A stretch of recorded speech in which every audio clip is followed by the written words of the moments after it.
Hola, ¿qué tal? Dios les bendiga. Bienvenidos a una clase más. Es un estudio más de la Iglesia Bautista Central en su canal de Escuela Dominical. Estudios bíblicos especialmente indicados para adultos y también pueden ser para jóvenes. Dice la palabra de Dios en Juan 8:32: y conoceréis la verdad, y la verdad os hará libres. Bien, este es el estudio número 22 de Apocalipsis. Se titula La manifestación del Rey de Reyes y Señor de Señores. Corresponde al día domingo 13 de febrero de 2022. Entonces, les recordamos que cada domingo a las 10 de la mañana les tenemos preparados nuevos estudios. No se los pierdan. Es muy importante que usted conozca de la palabra de Dios. Vamos a ver una parte de la lectura base para este estudio. La lectura base completa es Apocalipsis 19 del 11 al 21. Ahorita vamos a leer, espero que tengan sus Biblias, hermanos, ahí preparadas. Vamos a leer Apocalipsis 19 del 11 al 16. Empezamos. Entonces vi el cielo abierto, y he aquí un caballo blanco, y el que lo montaba se llamaba Fiel y Verdadero, y con justicia juzgaba y peleaba. Sus ojos eran como llama de fuego, y había en su cabeza muchas diademas, y tenía un nombre escrito que ninguno conocía, sino él mismo. Estaba vestido de una ropa teñida en sangre, y su nombre es el Verbo de Dios.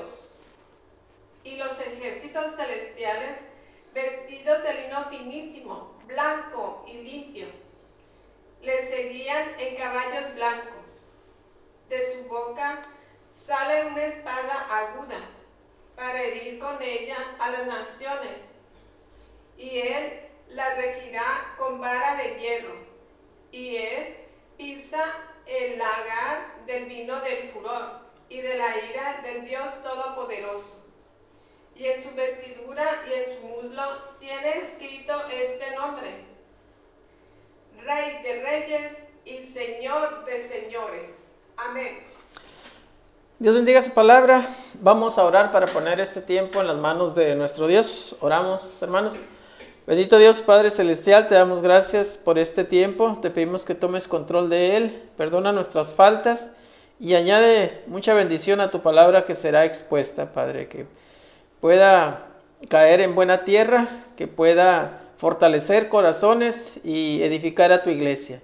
En el nombre de tu Hijo amado, nuestro Señor y Salvador Jesucristo. Amén. Bien, pues ya leíamos Apocalipsis 19 del 11 al 16 y aquí tenemos una imagen representativa más o menos, ¿verdad? De la segunda venida de nuestro Señor Jesucristo en un caballo blanco, con una espada que sale de su boca, con sus vestiduras teñidas de sangre, ¿verdad?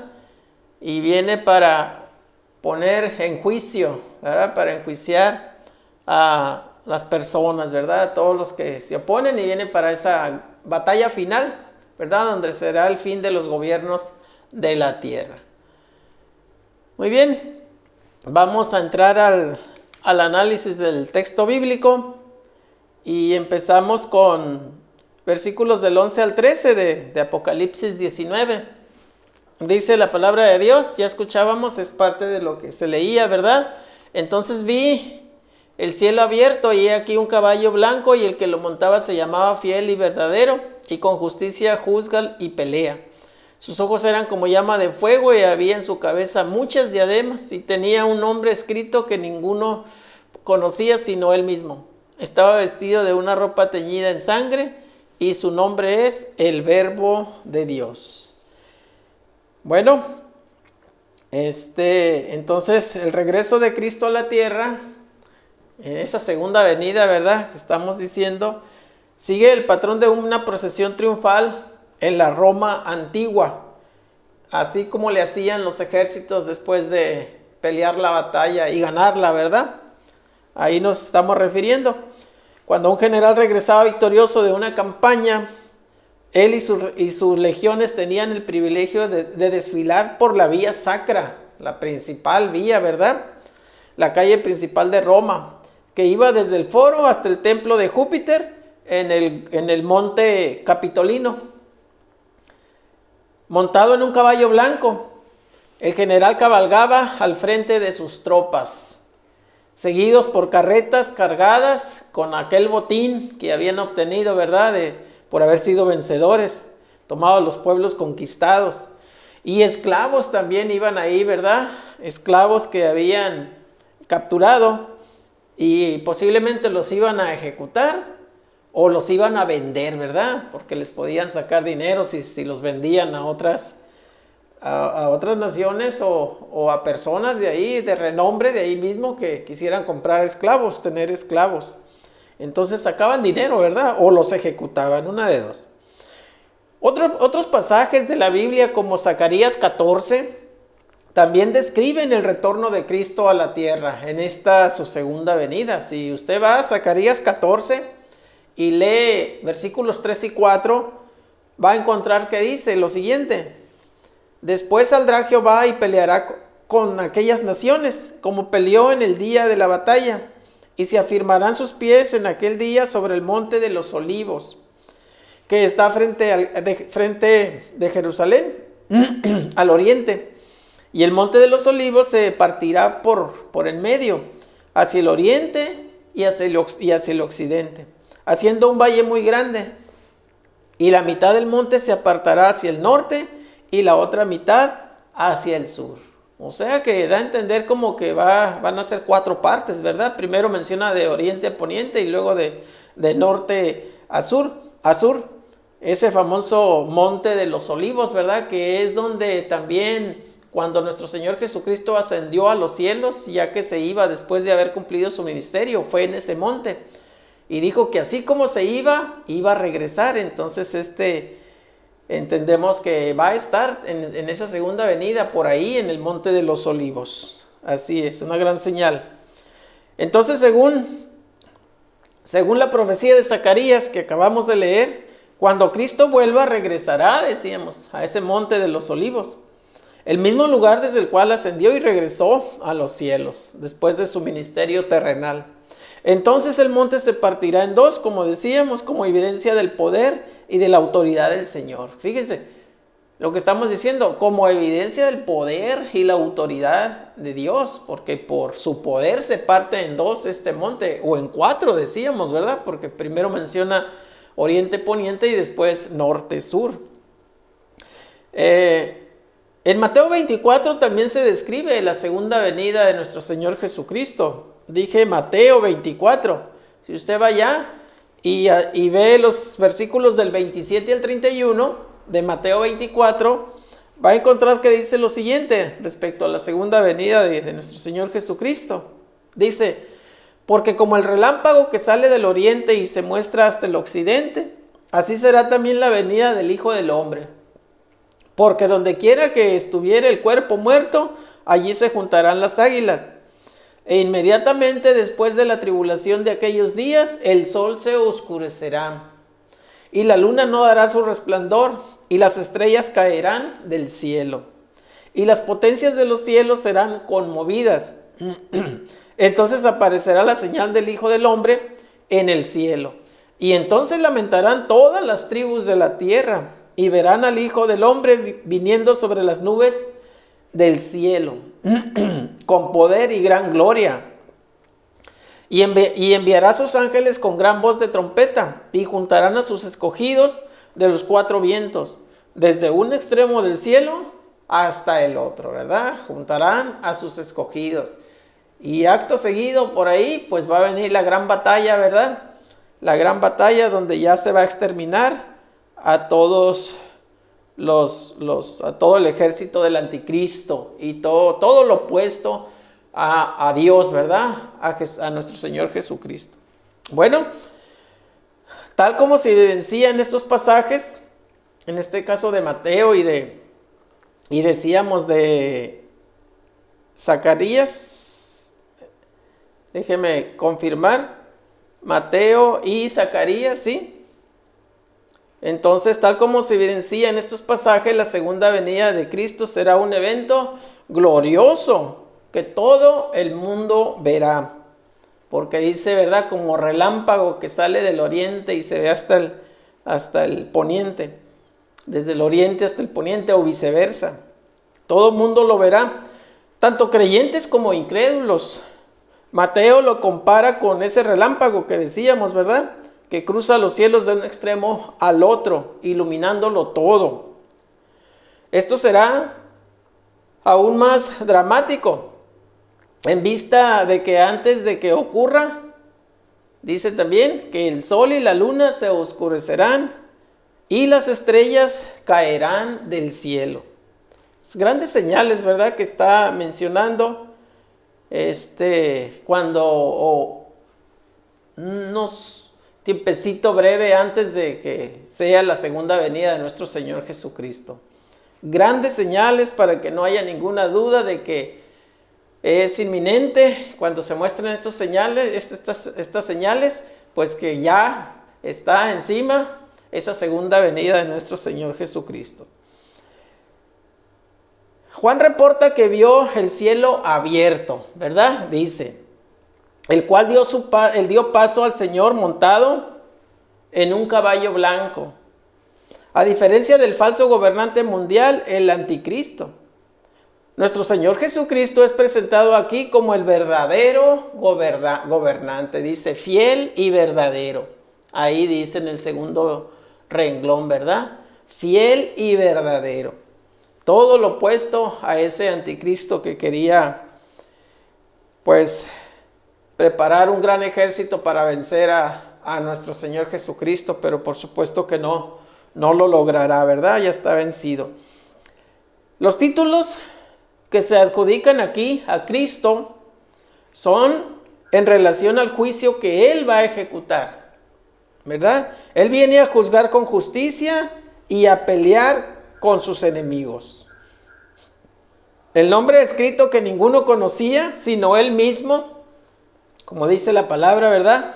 Habla de su gloria esencial como el eterno Hijo de Dios. Así es, respecto a la cual Él dijo que nadie conoce quién es el Hijo sino el Padre. En Lucas 10:22 puede constatarlo usted. El nombre, el verbo de Dios, que dice aquí al final, nos recuerda que Él fue el que se hizo hombre y vino al mundo por primera vez para hacer la obra de la redención, ¿verdad? Para perdonar todos nuestros pecados y que pudiéramos tener nosotros libre acceso al trono de Dios, ¿verdad? Así es, para salvar nuestras almas, en pocas palabras. Dice, sus ojos son descritos como llama de fuego, como llama de fuego. Esto, pues, nos habla del justo juicio que Él viene a ejecutar. Fíjese bien, ¿qué significa esta expresión que sus ojos son como llama de fuego? Hablan del justo juicio que Él viene a ejecutar. Fuego, juicio, relaciónelo. Mientras que las muchas diademas son un símbolo de su excelsa soberanía. Las diademas, excelsa soberanía. Todo tiene su significado, ¿verdad? La vestidura manchada de sangre, las diademas, la espada. Todo tiene su significado. El caballo blanco, todo tiene su significado. Bueno, decíamos de la ropa, fíjese bien, la ropa teñida en sangre es una señal anticipatoria del gran derramamiento de sangre que está a punto de ocurrir. Eso significan esa vestimenta que trae el Señor de señores, en su vestimenta manchada de sangre. Pues anticipa el gran derramamiento de sangre que está por venir. Eso significa. Tal como también es anunciado en otros pasajes como los siguientes. Si usted va a Isaías 63, dije Isaías 63, del 2 al 4, va a encontrar que dice: ¿Por qué es rojo tu vestido y tu ropa es como del que ha pisado en lagar? Están preguntando, es una pregunta. ¿Por qué es rojo tu vestido? He pisado yo solo el lagar, y de los pueblos nadie había conmigo. Los pisé con mi ira y los hollé con mi furor. Y su sangre salpicó mis vestidos y manché todas mis ropas. Porque el día de la venganza está en mi corazón y el año de mis redimidos ha llegado. Y también si usted va a Apocalipsis 14, dije Apocalipsis 14 del 19 al 20, está algo relacionado también con las vestiduras manchadas de sangre. Dice: y el ángel arrojó su hoz en la tierra y vendimió la viña de la tierra y echó las uvas en el gran lagar de la ira de Dios. Y fue pisado el lagar fuera de la ciudad, y del lagar salió sangre hasta los frenos de los caballos por 1600 estadios. Ahí también está mencionándose de esa sangre, refiriéndose a una gran mortandad, ¿verdad? Bueno, pasamos a los versículos 14 al 16. Dice: y los ejércitos celestiales, vestidos de lino finísimo, blanco y limpio, le seguían en caballos blancos también. De su boca sale una espada aguda para herir con ella a las naciones, y las regirá con vara de hierro. Y él pisa el lagar del vino del furor de la ira de Dios Todopoderoso. Y en su vestidura y en su muslo tiene escrito este nombre: Rey de Reyes y Señor de Señores. Bueno, fíjese bien, algunos comentaristas limitan estos ejércitos celestiales diciendo que es la iglesia solamente. La iglesia que viene acompañando, es decir, los santos de la iglesia que vienen acompañando a manera de ejército a nuestro Señor Jesucristo. Por el hecho de que sus miembros vienen vestidos de lino finísimo, blanco y limpio. Sin embargo, es muy probable que aquí también estén incluidos los ángeles de Dios. Seguramente sí, ¿verdad? Que también estén incluidos los ángeles de Dios. Muy bien. Se dice que de la boca de Cristo sale una gran espada aguda, que será usada para herir a las naciones. Fíjese bien, la espada aguda. Y someterlas al gobierno y a la autoridad del Señor. El término griego utilizado para referirse a esta espada que sale de la boca de Dios, esta espada aguda, transmite la idea de una espada más grande y más larga que otras espadas más comunes. Es decir, no es una espada común. La misma palabra, esa palabra griega que se traduce aquí como espada, esa misma palabra, fíjese bien, se utiliza a veces para describir una jabalina. Una jabalina pues es una lanza grande que se lanza, vaya la redundancia, ¿verdad? Y puede llegar a varios metros y herir, así es, a una persona. Entonces esa misma palabra se utiliza para eso, para referirse a una jabalina. O sea, una espada lo suficientemente larga y delgada como para ser arrojada como una lanza. Esta imagen simboliza el hecho de que el gobierno de Cristo será un gobierno inflexible y absoluto. Inflexible y absoluto. Bueno, recordemos que Cristo viene a gobernar 1000 años. 1000 años el reino milenial aquí en la tierra, ¿verdad? Bueno, un gobierno inflexible y absoluto, bajo el cual los hombres tendrán que someterse a los estándares justos, de Dios. Tendrán que someterse, así es. Un gobierno inflexible y absoluto. En el versículo 15 se enfatiza una vez más la severidad del juicio por venir. La severidad del juicio que está ya llegando, ¿verdad? Con las palabras: y él pisa el lagar del vino del furor de la ira y de la ira del Dios Todopoderoso. ¿verdad? Aquí lo dice, el furor de la ira del Dios Todopoderoso. Bien, todo esto nos lleva a la conclusión de que el día del juicio será el día, fíjese bien, el día del juicio será demasiado tarde. ¿Pero a qué nos estamos refiriendo? ¿Demasiado tarde para qué? Para que los hombres esperen que Dios los trate con misericordia. Ahí no será ese momento.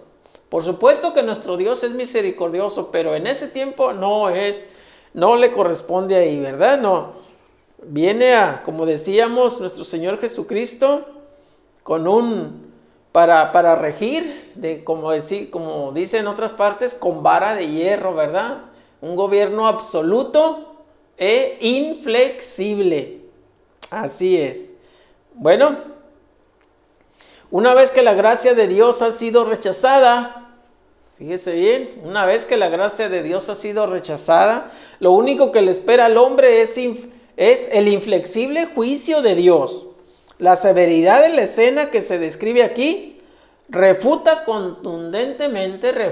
o rechaza contundentemente el concepto popular de que Dios es un Dios que al final de cuentas tratará a todo el mundo solamente con la abundancia de su amor, ¿verdad?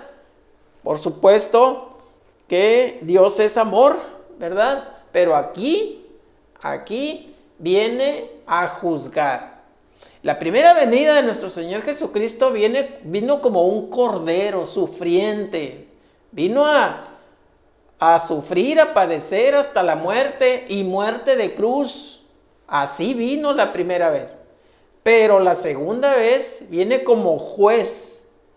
Viene como juez con esa espada aguda que sale de su boca, ¿verdad? Entonces ahí no es el tiempo de un Dios como él dice aquí, que el hombre, muchos hombres piensan que al final de cuentas Dios va a actuar en su amor. Bueno, ese no es el momento, no es el momento. En realidad el Señor quebrantará a las naciones con vara de hierro. Aquí está, ¿verdad? Con vara de hierro. Y las poseerá de un extremo al otro de la tierra. Así es. Bueno, versículos 17 al 19.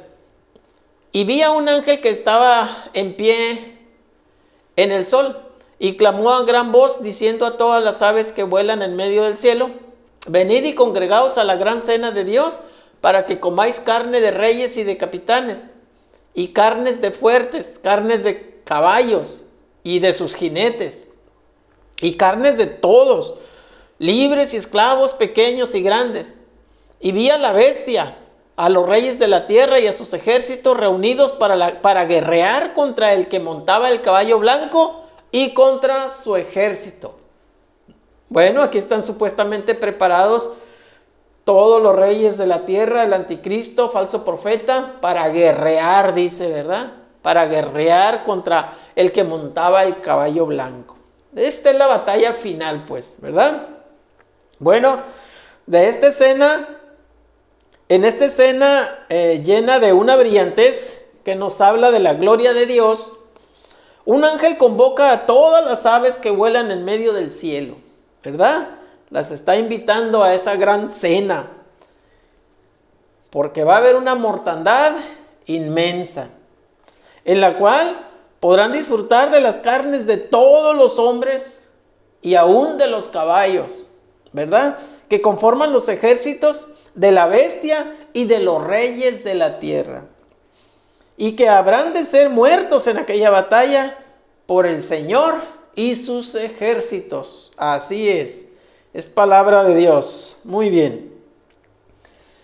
Apocalipsis 19:20 dice: y la bestia fue apresada y con ella el falso profeta que había hecho delante de ella las señales con las cuales había engañado a los que recibieron la marca de la bestia y habían adorado su imagen. Estos dos fueron lanzados vivos dentro de un lago de fuego que arde con azufre.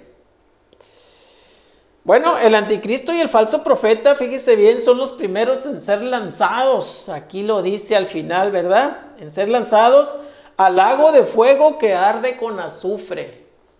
Ese es el mismo infierno, ¿verdad? Al lago de fuego que arde con azufre. El cual se menciona de nuevo en Apocalipsis 20:15. Usted puede checarlo. Fíjese bien. Los impíos o los pecadores, pues, los pecadores que mueren antes de este evento, ponga atención porque aquí va a haber una pregunta de esta parte, ya sabe que al final hay preguntas. Entonces, estamos diciendo que los pecadores que mueren antes de este evento que estamos mencionando, van al Hades, El Hades es un lugar de tormento, ¿verdad? Pero no es el lago de fuego que arde con azufre. Ok, el Hades, un lugar que también es de tormento, pero que no es el mismo lago de fuego. Luego, después de que hayan comparecido en el juicio del gran trono blanco, esos pecadores, ok, van al Hades. Después tienen que enfrentar el juicio del gran trono blanco. Y ahí, después de ese juicio, serán también lanzados al lago de fuego que arde con azufre. Y usted lo puede checar en Apocalipsis 20 del 11 al 15. Ese también es el lugar al cual será lanzado Satanás, al lago de fuego que arde con azufre, para hacer tormento eterno, al finalizar los 1000 años del reino de Cristo en la tierra. Porque ya hemos dicho que durante esos 1000 años del reino de Cristo en la tierra, Satanás será atado. No va a poder actuar con su maldad. Pero después de los 1000 años va a ser desatado, pero para ser lanzado al lago de fuego que arde con azufre para no salir más de ese lugar. Así es. Entonces, versículo 21. Y los demás fueron muertos con la espada que salía de la boca del que montaba el caballo blanco. O sea, el mismo Cristo, ¿verdad? Y todas las aves se saciaron de las carnes de ellos. Ahí están disfrutando las aves de esa cena, ¿verdad? Que les había anunciado el ángel. Bueno, la ejecución de los ejércitos opositores al Señor Jesucristo parece ser ejecutada mediante un acto poderoso por parte de Él. Un acto poderoso. No estamos hablando 2 actos, 3 actos. Un acto poderoso. Fíjese bien, ahorita vamos a explicar más eso. De parte de Él. Y no por medio de la acción bélica de sus ejércitos, ¿verdad? Entonces realmente no habla de que sus ejércitos se pelearon 1 a 1, digamos, contra el ejército de la bestia, ¿no? No habla de eso, no habla de una batalla así. No hay evidencia alguna de que haya una lucha entre los 2 ejércitos. Más bien, fíjese bien, la derrota de los ejércitos del anticristo es inmediata y es contundente. Es decir, los ejércitos del anticristo no le duraron, digamos, ni para el arranque al poderío de nuestro Señor Jesucristo. No estamos diciendo al poderío de su ejército, al poderío de Él, ¿verdad? Es omnipotente, ¿verdad? Entonces, simplemente por decirlo, digamos, vuélvanse polvo y se vuelven polvo, o caigan muertos porque se los van a comer las aves del cielo, ¿verdad? No los va a hacer polvo. Simplemente caen muertos y ahí están a merced de las aves para ser devorados. Muy bien. Entonces, la derrota de los ejércitos, decíamos, de los ejércitos del anticristo es inmediata, es contundente. En el mismo instante en que son confrontados por la presencia del omnipotente Cristo, el omnipotente Señor de señores, ¿verdad? Nuestro Señor Jesucristo. Muy bien. Bueno, así llegamos al final de este estudio. Ahora seguramente usted tiene respuestas a preguntas como las que ve en pantalla. Fíjese bien, ¿se sabe las respuestas? Número 1. ¿A qué lugar de la tierra, está facilita, fíjese bien, a qué lugar de la tierra regresará Cristo en su segunda venida? ¿Se acuerda? Hicimos énfasis a un monte, al monte de los Olivos, que fue del mismo monte, de ahí, de ese lugar, ascendió cuando se marchó, cuando regresó en la primera vez que vino. Ahí en ese lugar, ¿verdad? Enfrente de Jerusalén, en el monte de los Olivos. Facilita. Número 2, ¿qué simboliza el texto bíblico cuando dice: sus ojos eran como llama de fuego? ¿Qué quiere decir? ¿Qué simboliza el texto bíblico cuando dice sus ojos eran como llama de fuego? ¿Se acuerda? Fuego es la palabra clave. Bueno, algunos ya lo pensarían, ¿verdad? El justo juicio que viene a ejecutar. El justo juicio de Cristo, que Cristo viene a ejecutar. Y número 3, ¿qué indican las Escrituras al decir de Cristo que estaba vestido de una ropa teñida de sangre? Estaba vestido de una ropa teñida de sangre. ¿Se acuerda? ¿Qué significa eso?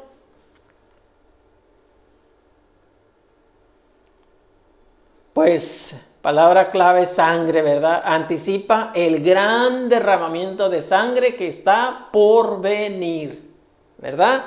Así es. Fáciles las preguntas que les hacemos. Número 4. ¿Qué simboliza la parte de las Escrituras que dice: de su boca sale una espada aguda? ¿Se acuerdan? ¿Qué simboliza eso? La espada. Que el gobierno de Cristo será un gobierno inflexible, ¿verdad? Inflexible y absoluto. Así es, esas dos palabras claves. Número 5. Está interesante, mire. Es lo mismo Hades, es lo mismo el Hades que el lago de fuego que arde con azufre. Es lo mismo el Hades que el lago de fuego que arde con azufre. No, ¿verdad? La respuesta es no. Decíamos que el Hades es digamos que es como el antesala al infierno. Los que están muriendo en estos tiempos y que van a morir antes del acontecimiento de la segunda venida de nuestro Señor Jesucristo van al Hades, que al fin de cuentas es un lugar de tormento. Pero después del Hades es necesario que enfrenten, decíamos, ¿verdad? Que enfrenten el juicio del gran trono blanco. Y ahí van a ser declarados pecadores, declarados condenados, ¿verdad? Al sufrimiento eterno, ahora sí, en el lago que arde, en el lago de fuego con azufre. Así es. Y número 6. ¿Cómo será la derrota del anticristo y sus ejércitos? Facilita, hasta les hice énfasis ahí. ¿Cómo será la derrota? ¿Va a ser una derrota lenta, donde se van a enfrentar los ejércitos de Cristo y los ejércitos del anticristo? ¿Y va a durar un día, 2 días, 3 días? Pues ya casi le dije, ¿verdad? Por supuesto que no. Va a ser contundente, va a ser rápida, instantánea. Ni siquiera hay evidencia de que se enfrenten los ejércitos como tal, ¿verdad? Entonces, la derrota será inmediata y será contundente por la sola palabra de Cristo, ¿verdad? Decíamos, caigan muertos, por decir, ¿verdad? Podría ser, caigan muertos en este instante. Y las aves de los cielos a hacerse el festín, la gran cena, ¿verdad? Que se les había anticipado. Muy bien, pues gracias por haber estado con nosotros. Le invitamos a seguir en contacto por este mismo medio el próximo domingo a las 10 de la mañana. Le tendremos un nuevo estudio de la palabra de Dios. Ya vamos rumbo al desenlace del Apocalipsis. Y quedan algunos estudios con buenas noticias, ¿verdad? Con buenas noticias ya, porque aquí estamos hablando ya del fin de los gobiernos de la tierra, ¿verdad? De los hombres pecadores, de los gobiernos del anticristo, del falso profeta, de la bestia. Ok, ya se está terminando todo eso para entrar en la recta final del libro de Apocalipsis. Vamos a orar y así estaremos despedidos. Oramos. Bendito Dios y Padre Celestial, te damos gracias, Señor, por tu palabra que ha sido expuesta. Te pedimos que sigas añadiendo bendición a ella y sirva para edificar a tu iglesia y para muchos corazones necesitados, mi Dios, de tu palabra. Perdona nuestras faltas, síguenos bendiciendo grandemente. En el nombre de Cristo Jesús, nuestro Señor y Salvador, oramos. Amén. Hasta la próxima. Dios les bendiga.